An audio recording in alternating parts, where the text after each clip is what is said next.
All right, while this may seem like a joke, both the Washington Post and the New York Times both declared the January 6th hearings as some of the best television shows in 2022. Here are some samples of what each outlet wrote about the hearings. From the Washington Post, the hearings churned out revelation after suspense, social media virality, and the most important TV of the year. Joining us now is Emmy Award-winning Dr. Sebastian Gorka, former White House advisor in the Trump administration, the host of Emmy Award-winning The Gorka reality show right here on Sundays on Newsmax. Don't you dare. The thing is, when I read this, Seb, No, first things first. Don't you dare ever say anything like that. If I had an Emmy or a Pulitzer, every conservative in America should ask for their money back and never watch my show, because that is the mark of the beast. That means the establishment owns you. So no thanks. I know it's in jest, but no thanks. Deal. All right. Not award-winning reality check. All right. But the thing is, when I read this, I thought, you know what? This actually proves my point. This was a show all along. It was never about actually finding out what was going on. It wasn't about security failures. It wasn't about getting to the bottom of it. It was a show. They literally hired an executive producer from ABC. Could you imagine, just let's roll, the tape back a little bit. If somebody had even suggested that they should have given some TV drama award to the Warren Commission investigation of the JFK assassination, or the Church and Pike committees of transgressions by the CIA against civil liberties, people would have said, are you smoking Hunter Biden's crack pipe? I mean, this is disgusting. And of course, it had nothing to do with the truth. And let's not forget, Sean, didn't they give a television award to Randy Andy, the disgraced governor of New York? Didn't Cuomo get one of those as well, or did I just make that up? No, he did. He did. But the thing is, it's proof positive that the Dems are all about showmanship and not about actually doing things for purpose. The fancy word you're looking for is narrative. It's not about facts.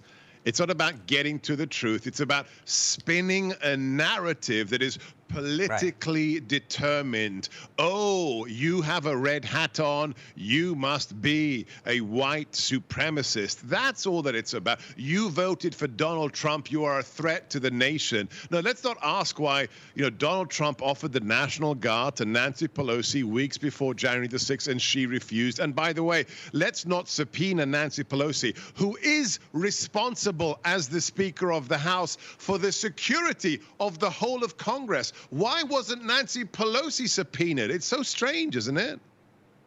By the way, it's interesting. Her daughter yesterday debuted a documentary about her that has, that's a whole nother, but I do want to play you some more good TV that came from a hearing. South Carolina Congresswoman Nancy Mace, she'll actually be on the show tomorrow, confronted a trans activist at a House Oversight Reform Committee session. I want you to take a look at the clip.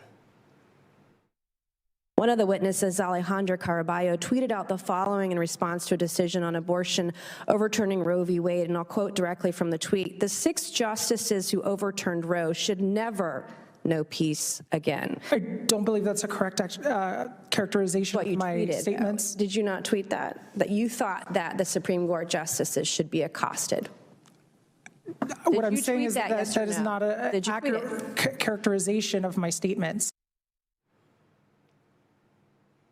Seb, she literally put the tweet up, she read it, and then this woman says, it's not a direct characterization of what I said. It's like, no, that's exactly what you said. Here are the words, and I'm going to verbalize it, and the woman's still debating her.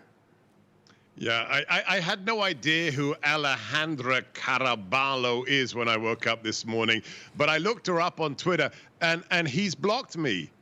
So, he, she, it knows who I am. But seriously, this woman, Nancy Mace, she has more stones than 95% of the people on Capitol Hill with a letter R after their name. And I hope that she gives a master class on how to do a congressional hearing. That's how you do it. You say, oh, inciting violence is bad. Then what about this tweet where you're inciting violence against members of the Supreme Court? And then if you watch the rest of the clip, I mean, she unpacks it. Nancy says, well, because of people like you, I have to carry a gun everywhere I go because of leftists inciting violence. So let's pray for her, because that's a woman who's in the crosshairs, but also isn't afraid to call out the people inciting violence against her. And it's the Democrats, Sean.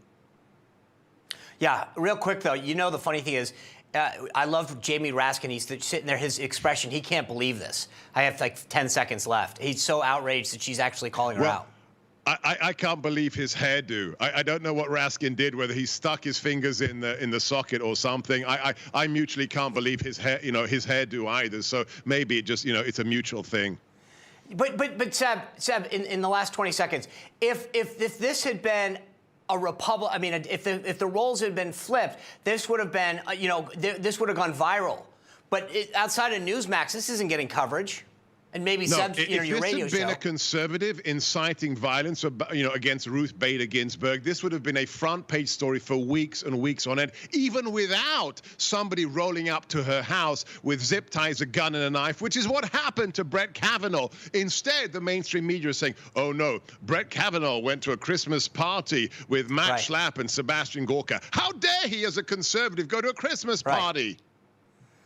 Darn him. I think you were there. Seb, Weren't you there at that Christmas party? Did you go to that Christmas party, Sean Spicer? I wasn't going to bring it up because it was an ethical issue. Seb, thank you very much. Thank you. Merry Christmas. Appreciate it.